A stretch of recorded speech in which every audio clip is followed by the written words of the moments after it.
Let's start with the Cody Gakpo news, if we can. He's on his way to Liverpool. Many had thought it might be Manchester United.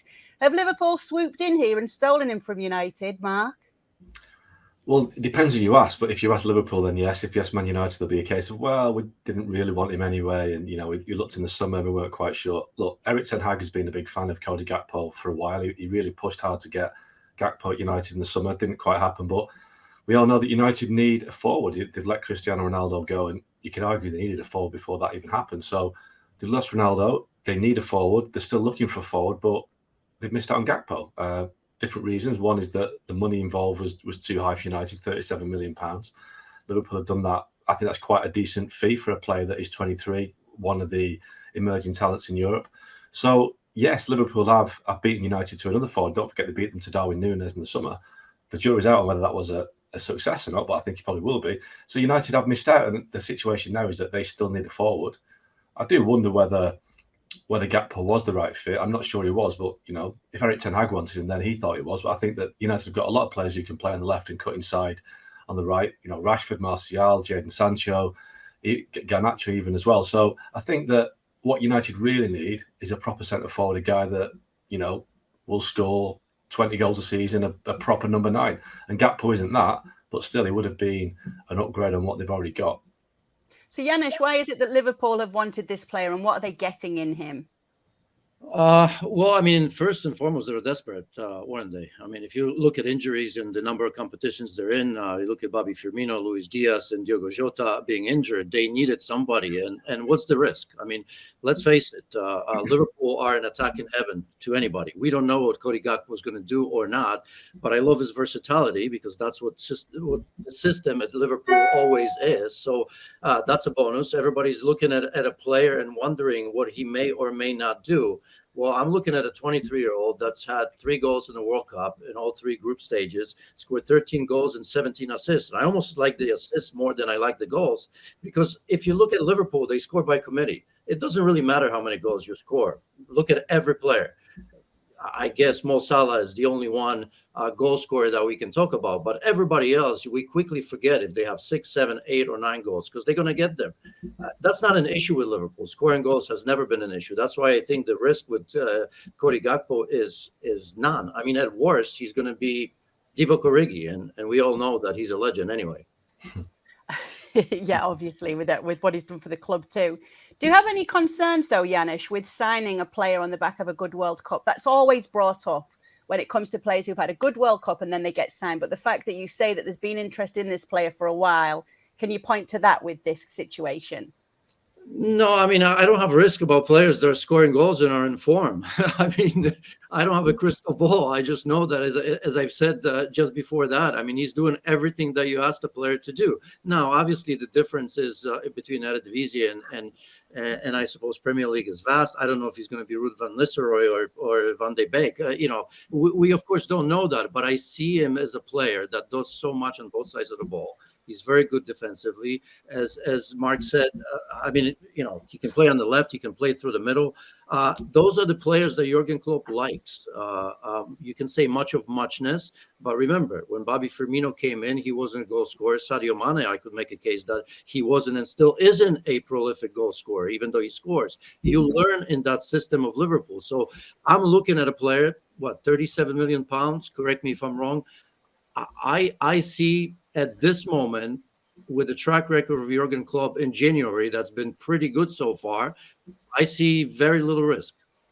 So where does this leave Manchester United then, Mark? Is this going to be Erik ten Hag a bit perturbed by this? I think he probably will be. I think, United won 3-0 against Nottingham Forest on, what day is it? I've lost all track of days in the holiday season, but last night. And, Rashford scored, Martial scored. On the face of it, he's got goal scorers up front, but he hasn't got people he can rely upon to score the heavy goals, the goals that win big games, the goals that are really kind of hard fought. And I think that's what United need. They need somebody who can do that. Now, I was told that about a month ago now that United were looking at Christian Pulisic in January, but only on loan, because they want to take a look at people that they don't want to commit a fee to a player at this stage, when they could get them for less in the summer, or maybe not want them in the summer because they haven't done a job. So Pulisic is still on the radar, but I don't think he's an answer to United's problems. He's not a centre forward. what they're looking for is a guy, and it might not exist. It might be this kind of unicorn sign. They want a centre forward who'll score a lot of goals, but is available on loan. So good luck with that, because there aren't many of those available. That, you know, you think about it, that Liverpool have got such an array of options now. They've got Firmino, who's an outstanding player, 6 months left in his contract. They've got to give him a new deal, but they might not, because they've got Firmino. Sorry, they've got Luis Diaz, they've got Diogo Jota, they've got Darwin Núñez, they've got Mo Salah, they've got Cody Gakpo now. But he's not going to Man United. There's no way that Liverpool letting Roberto Firmino go to Man United. But he'd be perfect for United, but isn't going to happen. So where do Man United right now find a centre forward who's available for 6 months, who will score a lot of goals? I just don't know what they're going to do. What do you think? What do you think about that? Talk about Pulisic to United, Janusz. No. I mean, first of all, he's not a goal scorer. We all know that he's not going to score goals consistently. We've seen that over and over again. So I mean, it's not the profile that United are looking for. I almost want to say, and I don't know if you guys agree with me, but you know, for the first time in the last couple of weeks before the World Cup, and then since that one game, I finally see a team in Manchester United. I would not add anybody. They have enough. Mark, I think you said it. They got to get Jadon Sancho going. They got to get Anthony going. I think Rashford can play just about anywhere. Yeah, we can argue if he's a center forward or not, but he can deputize there. I know that Martial is not always the healthiest of players, but I think they've got enough right now. They need to continue this process, I suppose, a little bit like Arsenal. And if you're going to spend money and you don't have it, wait. There's no reason to buy anybody. If I were Manchester United, I buy a Manchester United player. Forget Christian Pulisic. Forget some, smaller names. I mean, they're building. They have a good manager. They're in a good place in the Premier League right now, and they're still building. I mean, this is not a finished product by any means.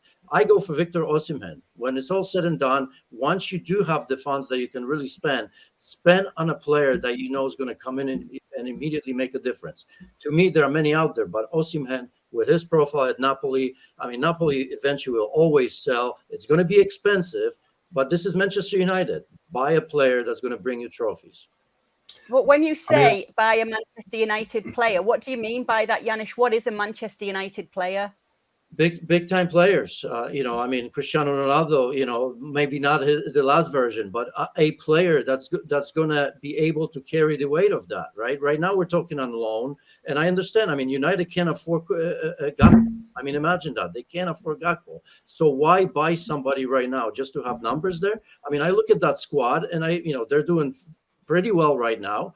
I think players are happy. I'm not sure I'm bringing somebody just to integrate him in the second half of the season when you're truly not sure that you're getting a quality player, because you're looking desperately for loans and you can't spend money. Why do it? There is enough at Manchester United to finish top 4. They're not going to do anything else this season anyway. So finish top 4, back in Champions League, and then continue to build with players that you truly want. Thank you very much for watching ESPN FC on YouTube. For more highlights, analysis, and exclusive content, be sure to subscribe.